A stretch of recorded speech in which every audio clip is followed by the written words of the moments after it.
And my colleague Komla Kluche joins me from Sunyai for updates of how events are shaping up for the manifesto launch of the NDC. Good afternoon, Komla. If you can hear me, what can you report? Well, very good afternoon to you, viewers. We're coming to you live from the Sunyani Coronation Park, where the National Democratic Congress is launching its 2016 manifesto, which is under the theme Changing Lives, Transforming Ghana. The manifesto that the President, His Excellency John Dramani Mahama, gave highlights of it within the week already. There's been mixed reactions and all that, but he said, well, they are convinced that this is the best document they have going into the 2016 general elections. One person who understands politics, one person who understands the dynamics of it is the Honorable Mensah, who is the Member of Parliament for Nigo Pram Pram. A very good afternoon to you, sir.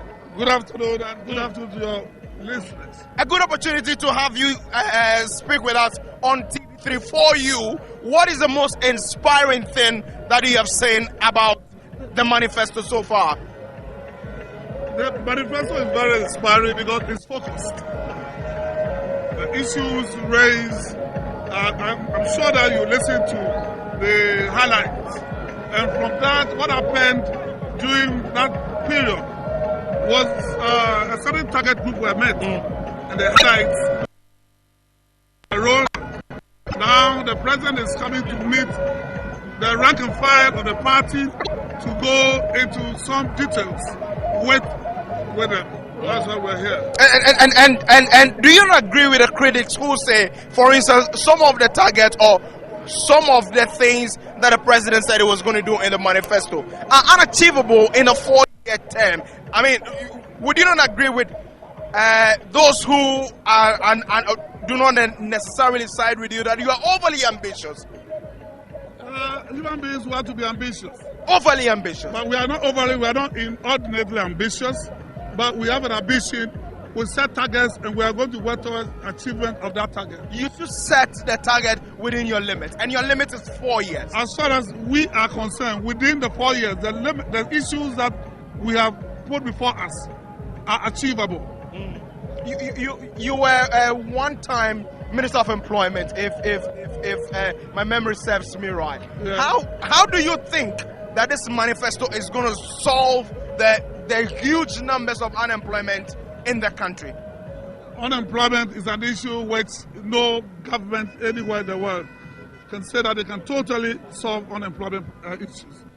But the points that were raised by the president in the highlights, which is going to go into some details today, are issues which will generate employment. Some employment will be generated as a result of the programs which are to be rolled out.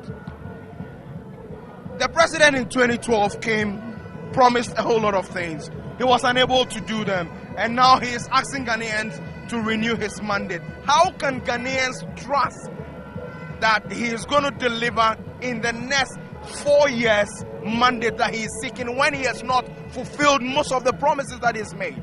I am very sure that you know, as I do, that the issues, the things which were promised 4 years ago, many of those things have been achieved.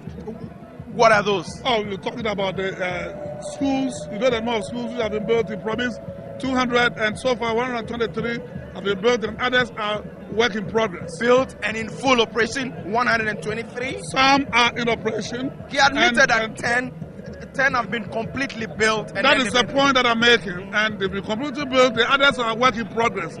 But I don't want us to take the wind out of his sails. He's going to go into some details. He has also heard all the critics, what the critics are saying. And he's going to go into some details to speak to those issues which are being discussed by the critics. The main opposition party says that you have stolen their ideas bluntly. We're talking about politics. And politicians, there's a saying that great minds think alike. So if by any stretch of imagination they think that we are talking about the same things that they have talked about, so be it. Most importantly, the IMF says that Ghana is officially a epic economy, and in your second term that your party is seeking, how do you intend narrowing to build what, for instance, the minority leader has described as phantom projects that your government is going into? Whatever he has said is his opinion, and is entitled to it.